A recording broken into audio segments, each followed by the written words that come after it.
Il est donc de ma responsabilité comme directeur général de l'ULCC, agissant comme officier de police judiciaire, conformément à l'article 11 du décret du 8 septembre 2004, de dépister les actes de corruption, en documenter les faits, en détecter les auteurs et les traduire par devant la justice. Cette responsabilité assumée, sans aucune considération, persistera suivant les lignes très claires tracées par le gouvernement de la République dont j'exécute la politique anticorruption. C'est dans cet esprit que la coopération internationale demeure essentielle dans l'accomplissement des efforts engagés.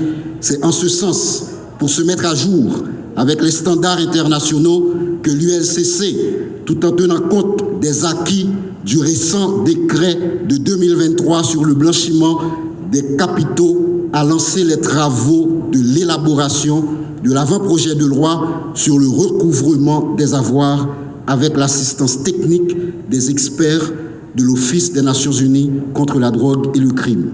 La récente adhésion de la République d'Haïti au réseau Globi, le plus grand réseau mondial des autorités anticorruption, est le témoignage de cette détermination à chercher partout dans le monde les avoirs mal acquis issus des actes de corruption chez nous et investis ailleurs.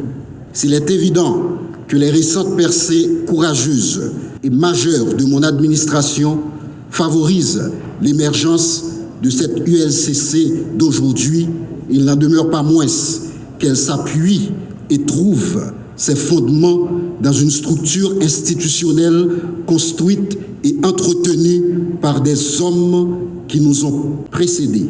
Je veux ici donc saluer les efforts encourageants des anciens directeurs généraux, soutenus brillamment par des cadres de l'institution dont le dynamisme, la proactivité facilitent aujourd'hui, je l'affirme, cette prise d'envol de l'unité de lutte contre la corruption.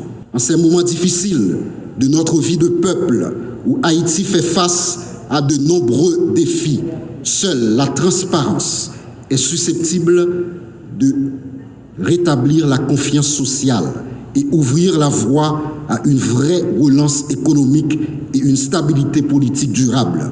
En ce sens, nous comptons sur la participation de tout un chacun, de la justice pour le suivi des enquêtes, de la société civile pour la vulgarisation et la prévention de la corruption, de l'Église pour la promotion des valeurs sociales et morales, des écoles et des universités comme institutions avant-gardistes et vigiles des grandes valeurs nationales.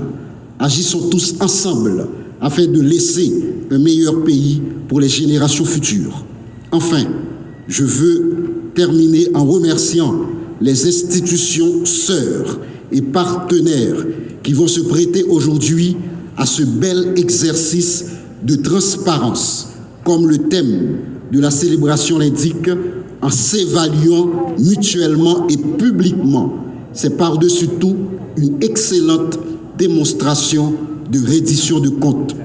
L'assurance que vous devez avoir en sortant de ces lieux, c'est que l'ULCC va continuer avec autant d'énergie à troubler le sommeil des opérateurs de la corruption. Ensemble, on doit continuer.